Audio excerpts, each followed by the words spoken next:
Hi everybody and welcome back to the Upside Dan. I got to see Dune Part 2 as part of the IMAX fan first screenings. Very excited to be able to go because this is my most anticipated movie of the year. But what did I think of Dune Part 2?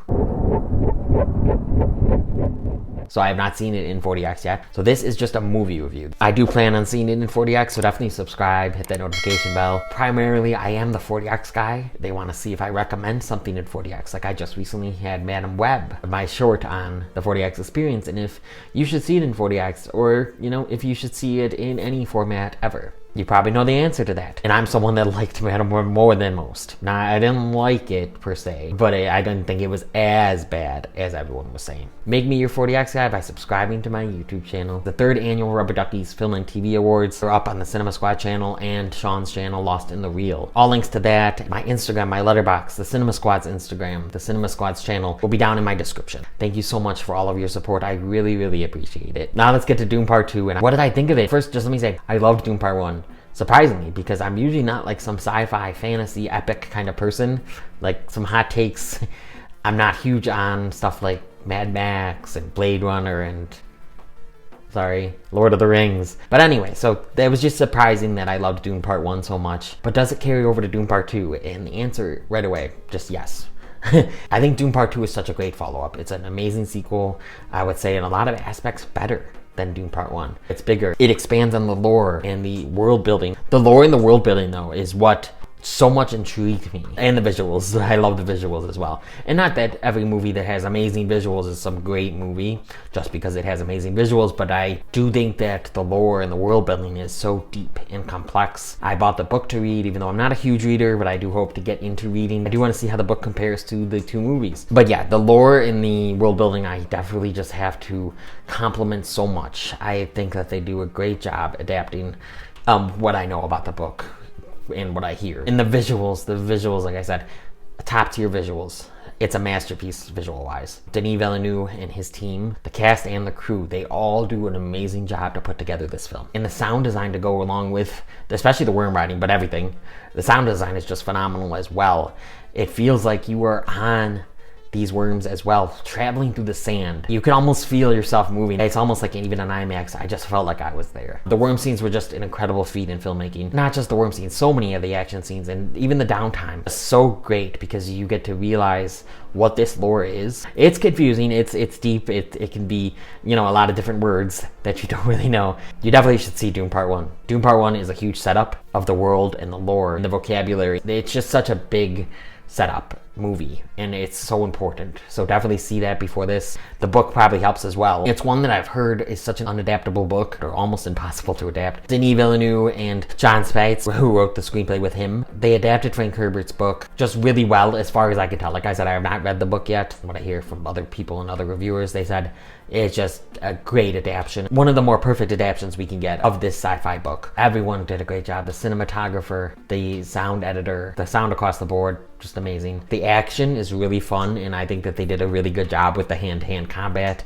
Being able to see a lot of what was going on, I think it was seamless, pretty much. You understood what was going on for the most part. And the worm scene, too. I mean, it was hard sometimes because the sand was obviously, you know, just the sand was going everywhere. So sometimes, yeah, but I think that was that was in the movie. You want to feel like you're Timothée Chalamet on this worm. Once he starts riding the worm and the worm's kind of out of the surface and there's not as much sand around Paul, I think it was really well done. Oppenheimer last year, the bomb scene was like one of my favorite scenes, not only of that year, but just ever. I think that Christopher Nolan and his team did such a great job with that. During the worm scene, I was like, this is the Oppenheimer bomb scene. I was more amazed by the Oppenheimer bomb scene, but don't not get me wrong there. This was amazing. It was fantastic. It was just mesmerizing, really epic. This whole movie, it expands on everything you liked about the first one, if you liked the first one. Some people don't, and that's fine. And it was slow. The first one was slow, and this one has its slow moments too. It's not just some brainless popcorn flick.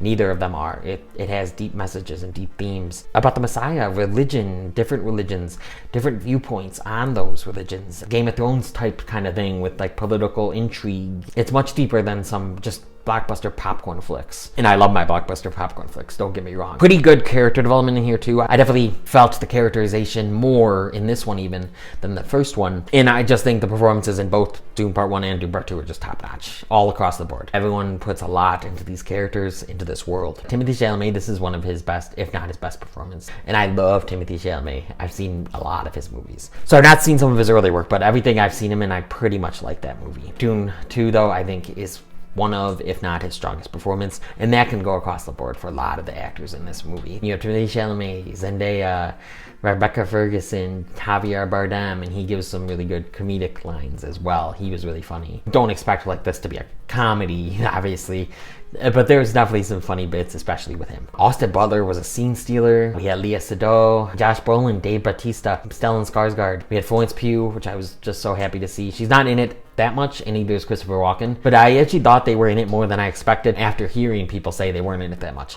But yeah, they're still not in it that much, but they're really good with their roles, of course. Everyone was just at the top of their game. Everyone was strong in the first one as well, but I just think everyone just upped the ante for this one, made it bigger, made it bolder, made it more epic, and I was very, very satisfied with this film. Okay, this is surprising coming from me because I feel the length for movies that are an hour and 25 minutes. Dune Part 2 felt shorter than some 90-minute movies that I've seen. Yeah, it's incredible. Like 2 hours had passed and I didn't feel that 2 hours had passed. I checked my watch and 2 hours had passed. First of all, I couldn't believe that 2 hours had passed.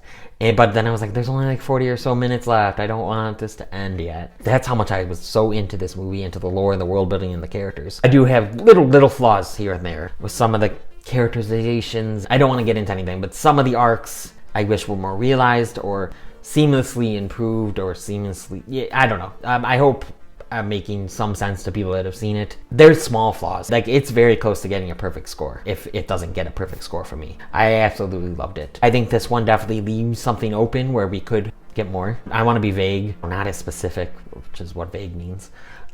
Even in the beginning, I was like, yeah, this is going to the top of my list of 2024. I really liked the ending. There was a part right before the ending. I was like, they're not going to end here. And they didn't. And they still kind of ended on Landmark, but then they kind of go into something else. The last couple scenes, I was satisfied with that. It's like Dune Part 1-ish, where, you know, Dune Part 1's obviously Part 1. Although I never felt it, like, that it was some huge negative. I don't know, I thought there was a pretty good ending. But this one is similar to that, where it will leave things open-ended, where it can continue this story. I'm sure this is going to get a green light for another one. I really hope Denis Villeneuve does a third one, and he can maybe finish off that as a trilogy, and then other people can adapt the other books. Great cast, great crew, great story, really great world building and lore. Very phenomenal film with great action scenes. Just so fun at times, so deep at times, epic. It can even be like emotional, even in little moments. I think that this is going to have similar success, nomination-wise at least, with Oscars, as the first one did. I definitely could see it winning in a lot of its nominated categories. Try to see it on like the biggest screen possible. Even if I had seen it in 40X, I would have wanted to see it not moving around with all those distractions. They're not that distracting for me, but I just mean like I could definitely see it being distracting, and this is a movie you might just want to sit there still in a theater and watch. So see it on a big screen, see it on the biggest screen you can. I definitely recommend it. It's a huge epic. It's massive. It seems biblical at times. It seems like I'm witnessing the next huge movie, like Titanic, one of the Lord of the Rings, even though I'm not huge on them, one of the original Star Wars. And please comment down below what your thoughts on Dune Part 2 are. Try to keep them spoiler free, or at least label it spoilers. Don't forget to subscribe. Make me your 40X guy. Coming up, I mean, I'll have the Dune Part 2 40X review and a bunch of different 40X movies that are coming out.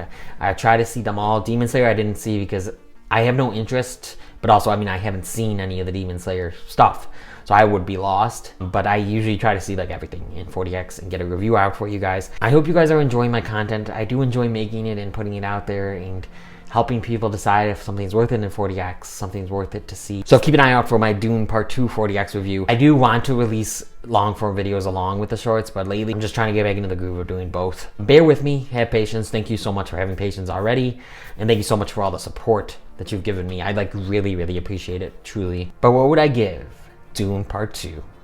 Dune Part 2 gets a 9.5 out of 10 from me. That's a 9.5 out of 10. For Dune Part 2. If you've liked what you've seen here and you want to see some more content from me, please click around here to see some other content from me. Please like this video, comment on this video, share this video with the movie fans in your life, hit that notification bell, subscribe, make me your 40X guy, and come to the upside, Dan.